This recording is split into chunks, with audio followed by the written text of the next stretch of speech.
Hello everyone, welcome back to Learning with Liz.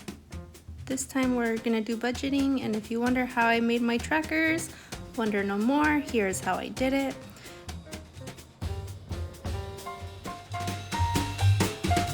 Here's what you'll need: a laminating machine, laminating paper, a printer, paper for that printer, and something to cut with. So first I went onto Canva and I kind of like photoshopped what I wanted. So like if it was for certain things, I would put certain pictures for them, but I just printed it out. And then if you would like a video on how exactly I did the dimensions of the rectangles, then I'll go ahead and make that video if you would like. But basically I just made rectangles, put stuff inside the rectangles, put how much each image was, and then for each image with that amount altogether how much it would have. So basically here we have a couple hearts. Each heart was 25, so at the end I would have 300. So then I just go ahead and slice these up on that gray line. You can't really see here, but I promise you there's a gray stencil line like where I should cut it, and I just did that to each and every one that I had.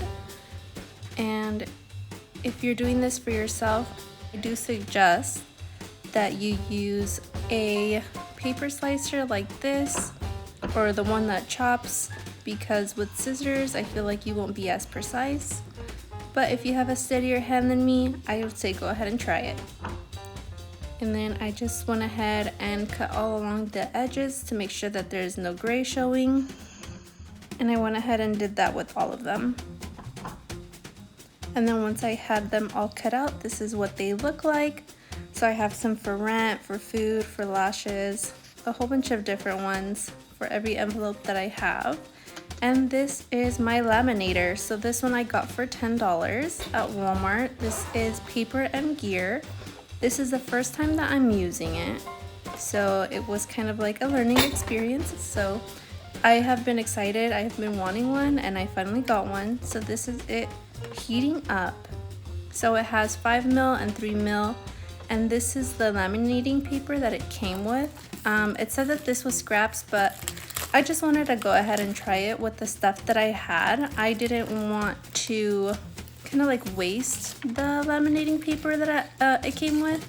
I don't know, I'm kind of weird like that. I went ahead and bought some more, so no worries about that, but I still wanted to use this laminating paper even though it was scraps, especially because it's something new that I haven't used before. I wanted to basically learn how to use it. But this is what a laminating pouch is. It's basically plastic that is stuck together on one side and opens on the other 3 sides. And I just went ahead and placed my paper trackers all cut out inside of the pouches. And I just laid them out and evenly spaced them, making sure that there's a bit of space in between each tracker, so that when you cut it out, it has space and it won't open up. So basically I was able to fit, I believe, 5 trackers into one pouch. And this is basically so that you can like write on them and you can keep reusing them. And then this is the 4th one going down, and the 5th one. And then this little space here, I wish that I had made something small that can fit there just so I didn't have to waste that plastic, but I didn't have anything to go in there, and the other one didn't fit. So I'm just going to show you that it doesn't fit, unfortunately. So then I just took it out and closed it, and then made sure that everything was kind of in its own space. Oh, there's a little bit of smoke from the laminating machine. It is the first time that I used it, so that is why it's doing that. And then I just moved it out making sure that the lines in between are good, leaving space for all of them.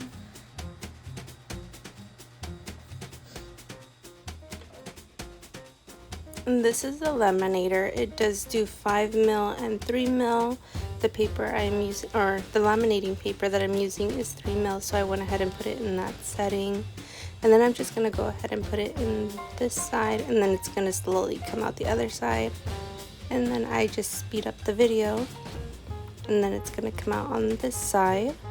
Everything's looking good so far, except for this piece that we're gonna see in a bit. I believe it got overheated just because there was nothing in between the two pieces of plastic. It did say not to do that, or it could be just this plastic was very thin for the heat setting, because with the other one that I used, it didn't have this problem of this being like wonky or warped. I should say warped, like that with the plastic, but everything else is totally fine with me. It's not perfect, but it's good enough. And then I'm gonna go ahead and cut these apart from each other. So I'm gonna go ahead and make sure that the paper that I'm cutting is straight. And then I went ahead and cut those all up. And then even though I had to like move it a bit, made sure everything was straightly cut out.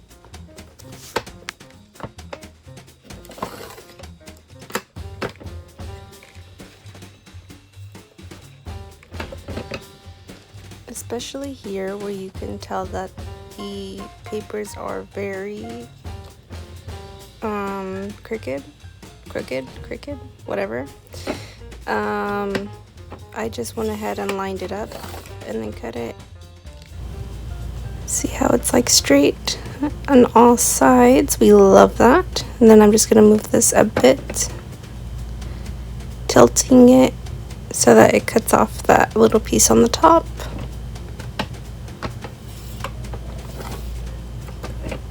And then that'll make it straight.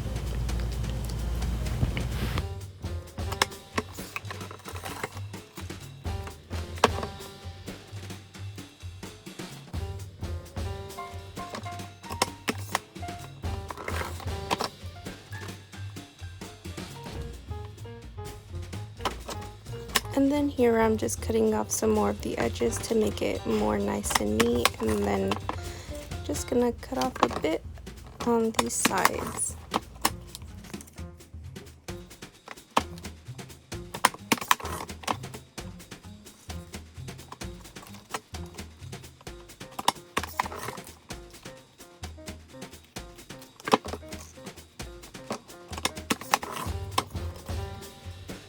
And it's better to put a lot of pressure on it just because if you can tell, it does slip a bit, so it's better to press it down.